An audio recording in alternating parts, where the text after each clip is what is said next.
So to start, we are going to have our jacket ready with these raw edges on the inside. And then I have my zipper that has been trimmed to the appropriate length. And then finally we have our facing piece. Now if you don't have a facing piece for your pattern, you can get a generic facing pattern piece from the blog at dibby.club.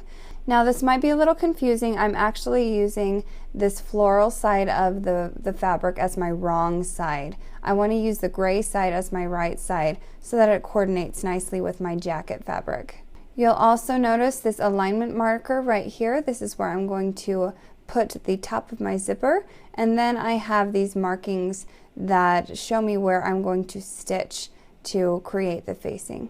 So the first thing we're going to do is move everything out of the way and get our facing piece and fold it so that our right sides are together.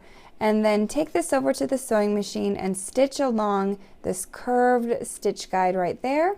Then head on to the bottom and also stitch down the bottom here with our 1/2 inch seam allowance.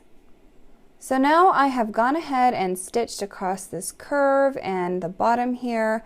I'm going to go ahead and grab my scissors and then trim right along this curve, making sure that I don't trim my stitches. I just want to get nice and close without hurting my stitch, and do that along the bottom here as well. And with those two clipped, I am going to flip them right side out and try my best to get them nice and crisp. A nice crisp corner there and a crisp curve along the top. Then I'm going to take this over to my ironing board and give it a good press across the curve and all the way down the facing. Now that the facing is pressed, we are going to grab our zipper, and this is where we are going to attach our zipper to the facing. And you can do this in one of 3 ways that I recommend. Of course, you can use the standard pins. That's actually going to be the hardest version for you. I'm going to be using this basting tape. It is an 1/8 of an inch wide, and it's perfect for this. Or you can use a fabric glue stick. So next I'm going to grab my zipper and go ahead and unzip it all the way. I know this is a little unconventional. This is just how I like to do it. And right now I have the right side facing towards me, and I am holding the side with the zipper pin in it. And go ahead and flip it over so that the wrong side is facing you. I have gone ahead and attached my basting tape here by opening it up and just attaching it to this way outside edge, okay, all the way from the top down to the bottom. And now I'm going to peel off this protective tape so that the other sticky side is exposed. The next thing I want to do is go ahead and fold over the excess at the top of my zipper here and just push it nice and hard, keep it flat while I attach the rest of it to my facing. Now I've got my facing here, and you see my alignment marker that I noted at the beginning. What we're going to do is take our zipper and align that at this marking point here. And then just easily and slowly baste this with the basting tape all the way down the facing, being very careful not to stretch the facing as we baste the zipper to it.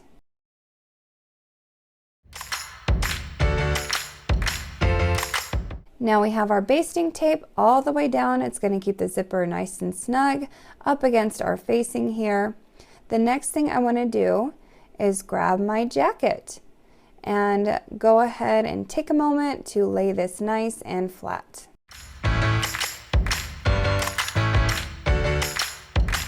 So now we're going to grab our zipper and facing. It is going to be sewn onto the jacket like so. So the first thing we need to do is fold down the top of our facing here. This is going to cover up the top of the zipper and make it look nice and clean and professional. So go ahead and grab your basting tape, and we are going to go ahead and attach this down the edge of the front of our zipper here.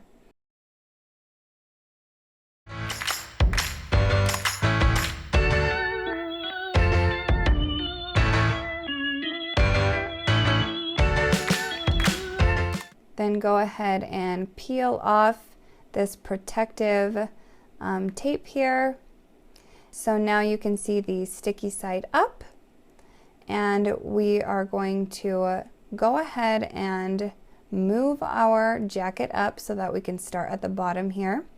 Grab the zipper and then flip it so that the zipper side, the zipper teeth, are going to be down facing your jacket.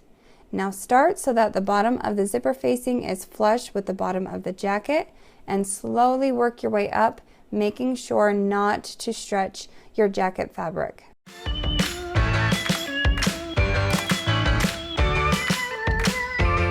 Then go ahead and give it a little press here with your fingers, make sure it's nice and snug, and then we are going to grab our clips and use these to secure it so that our basting tape doesn't get any extra tension on it when I'm moving it from my cutting board here down to my sewing machine. Now that we have this first side nice and secure, we are going to go ahead and grab the other side of the zipper. So right now I have the right side facing up towards me, and this is the side we are going to be applying the basting tape to. Don't do the back side like we did with the first one, only the front side. So start by getting your basting tape and running it right along the edge once more.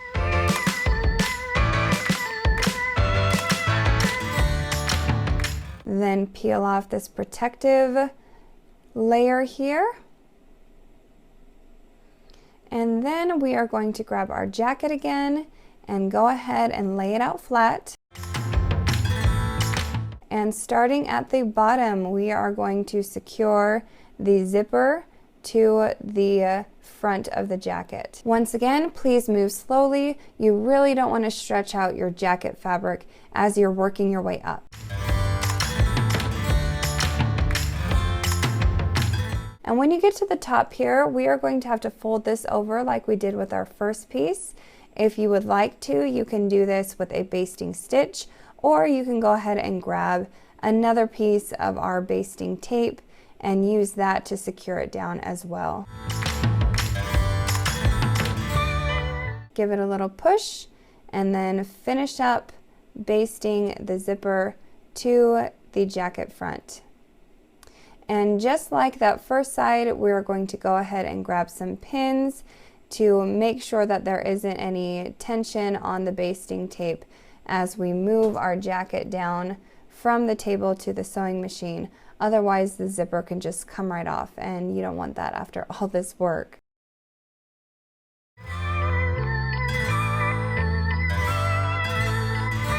So we're going to go ahead and take this over to the sewing machine. Please make sure that you have a zipper foot installed and work your way down about 3/8 of an inch out from the teeth here. You don't want it too close, you don't want it too far, and you are going to work all the way from the top down to the bottom here across the entire length. So it's going to be pretty easy on this side because you can see the zipper teeth. But on this side, you are just going to have to work by the feel of the zipper teeth. And they're pretty high up, so it should be pretty easy to stay along the edge there with your zipper foot. Now I'm going to give you a little tip here. When you come to this side, the zipper box here is not going to want to go past the needle. So sew down to this point and then push the needle all the way through. Then pull the zipper tab up past your needle and then continue to sew down, and that will make it so much easier for you. If this is your first zipper, please be careful not to stretch your fabric. Go slow, be patient, and do not be afraid of your seam ripper. As much as you hate it, there is a learning curve to everything, and this is a great starting point for a new skill for you. Now I have the zipper all sewn onto the jacket here. You can see my stitch line right here next to my teeth, and then also along my facing on this side here. So if you have it flipped right side out, it's going to look like this. And this is a great opportunity to go ahead and check out how your zipper is aligning before we do our top stitching. That way you can correct it without the top stitches in place. So go ahead and get the zipper put together. Start on the bottom here and zip it up. And things I want you to check for is make sure your pockets are aligned and also the bottom of the jacket is aligned with one another. So this looks really good. We're going to go ahead and zip it up, take a good look at it, and then bring it back over to our sewing machine and top stitch down across the front here. And that is it, guys. That is going to be the last step. Now you can check out this beautiful new zipper with that fancy new facing on it. If you enjoyed this tutorial, please subscribe to my channel. Thank you so much for joining me, and I hope to see you next time.